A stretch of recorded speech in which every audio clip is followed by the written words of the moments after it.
look at logarithmic equations. So we've got, a log base 9 on one side, log base 9 on the other. There's nothing else, no other condensing that we need to do. This should be a quick go. Means they have to equal each other. Now, what you got to look for with these, though, is that you want to make sure that you never are taking the log base 9 of a negative number. And I would get a negative number here if my x was larger than 10. Okay? 10 is okay. 10, no, I don't know. That's undefined too. I cannot have it equal 10 or larger. Okay? And over here, I can't equal 0 or anything less than that. Okay? So, it looks like x is just going to equal negative x plus 10. That's all I can do.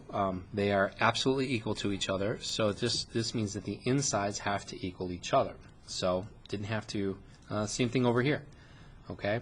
So what does that mean? I don't know why I put parentheses. Well, there was parentheses around. Okay. Ooh, a little overly caffeinated.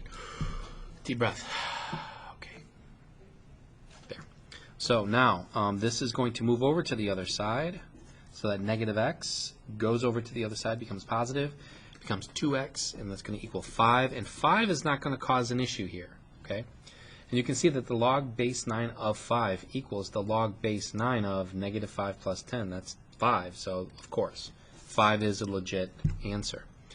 Alright, now over here looks like we got a quadratic that's being set to each other, so this is really just an exercise in knowing that you actually just have a quadratic and making sure that you get rid of any extraneous solutions that might happen. Now because this is a quadratic, I'm going to have to move everything over to the right hand side. Okay, because x squared is already over there. Let's move the negative 18 x, so he becomes positive. We're going to move this negative 3 over. He'll become positive. That'll be 80, which will be nice because factors of 80 that add up to 18 are 8 and 10. So this means I would have a x plus 10 and x plus 8 multiplied to each other. They got to equal 0, so x equals negative 10 and negative 8. Now, is that going to cause any problems here? Negative 10 is good. That'll become positive. Minus 3 will still be positive. Negative 10 squared will be positive. Okay, that's good. Negative 8, same process. I'm going to get a large number minusing a small negative, so that'll be fine. Or plus a negative. Yeah, so these guys are good. Okay, both of those will be just fine. Those are my answers. So now let's see for number 40. Got negative 6 log base 2 of 5x equaling negative 24. So I can't have a log equaling a negative number, but if I divide by negative 6, well then that guy just became positive. So that's a positive 4. Okay. So then I'm kind of trapped in a log. I don't have a situation where two logs are equaling each other. I only have one log, so this thing is kind of lopsided. And so what I got to do is when it's lopsided, I have to swing this around so I undo the log. Okay? And this means that 5x has to equal 2 to the 4th power. All right? That is how we just undo a log situation when there's only one log on one side. All right, so now I'm basically going to divide by 5. Well, 2 to the 4th is 64 divided by 5. This right here is not negative, so when I put this here, that'll be a fine answer, multiplied to negative 6, and we will get that.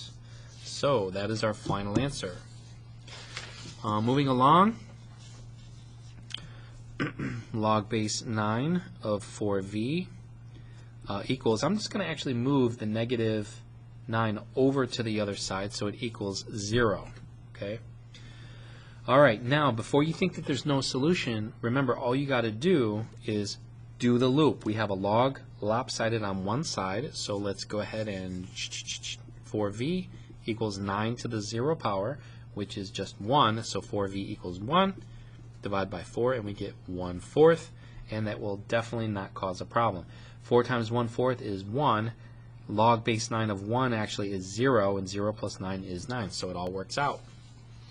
Alright, and then we're going to go to the matrices.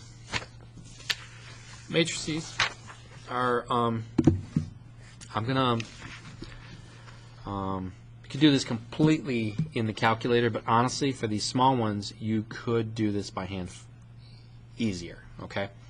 So watch what I'm going to do here. I'm going to maybe there's some, you might find some shortcuts here today.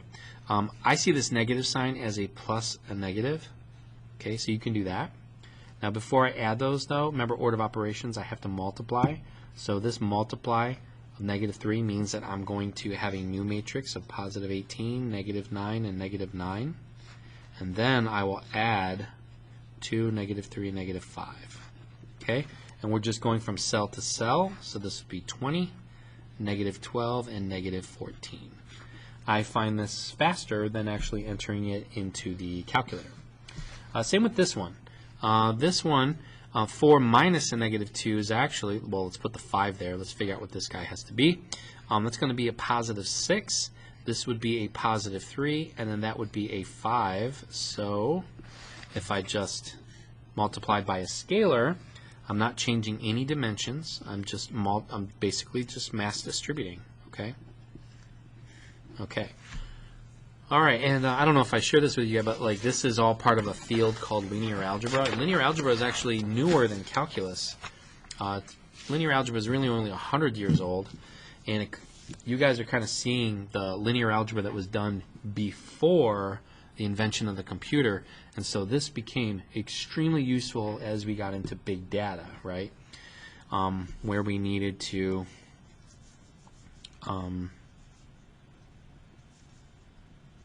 where we needed things to handle large sets of data. Matrices became wonderful. Okay, so when I multiply these two, it looks like I would get a 2 by 2, and so I want to see what I would get here. You could use the calculator. I'm going to get -18. In fact, my answer should be 2 by 2. I'm going to just use a calculator. Ooh, boy, yeah, these guys, ooh, it's a lot. Did I sign that much? Shoot. I'll tell you what, I feel like, see, time, I mean, all you're going to be doing is watching me punch this into a calculator. I'm going to go ahead and post the answer key to this, all right? So for the rest of these, 44, 247, I feel like if I just gave you the answer, you could probably see what you're doing wrong. We can talk about that tomorrow during class if you want, but I just think this is, this is just, can you do it almost without thinking about it on a calculator, okay? Like even something like as large as this, I would probably just do it with a calculator, okay? So that's what I'm going to do.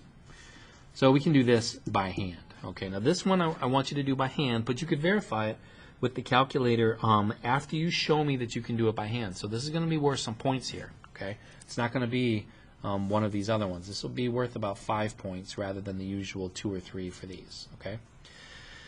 Okay, so with this then, what I want to do is I want to figure out what can I do to get rid of the first variable, okay? Now I already have an equation here, and I'm going to call that 3x minus 2z equals 1, okay? He's done. He actually got the y gone. So what I'm going to do is I'm going to get rid of the y in the other two, okay? So if I multiplied this guy by 2, I could add it to this one, okay? So that's what I'm going to do. I'm going to go x plus 4y plus 3z equals 13. I'm going to multiply the second line by 2.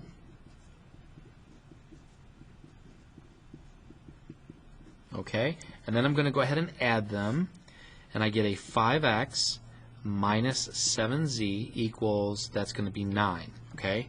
Now I can actually bridge these two together and ignore the y variable for now.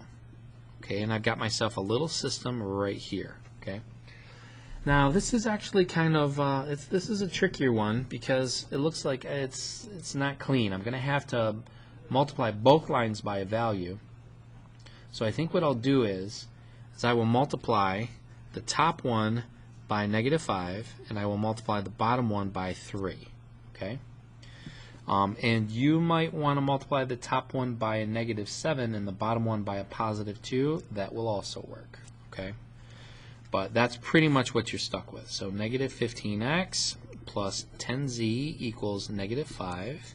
And then 3, that's going to be 45x minus 21z equals, I don't know why I wrote 45. I meant to have 15. It's because I saw that as 15 rather than parentheses. Okay, that is 15. Then 3, that's 27. Okay, so what do we get here is we get these guys gone. We get a negative 11z equals positive 22. So that's nice.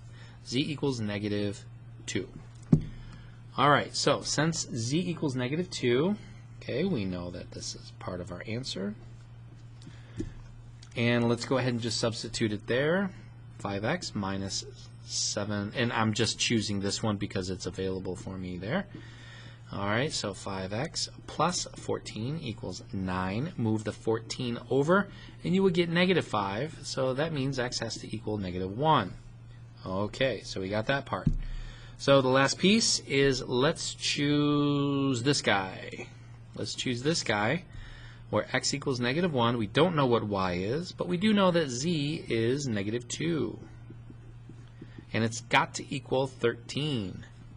So that's going to be negative 1, obviously. This is negative 6. That's negative 7. Add it to the other side. That's 20. So 4y equals 20. And y equals 5. All right, that is a point that these three planes intersect at. Okay. All right. The determinant, where are we at? 11. We'll stop there.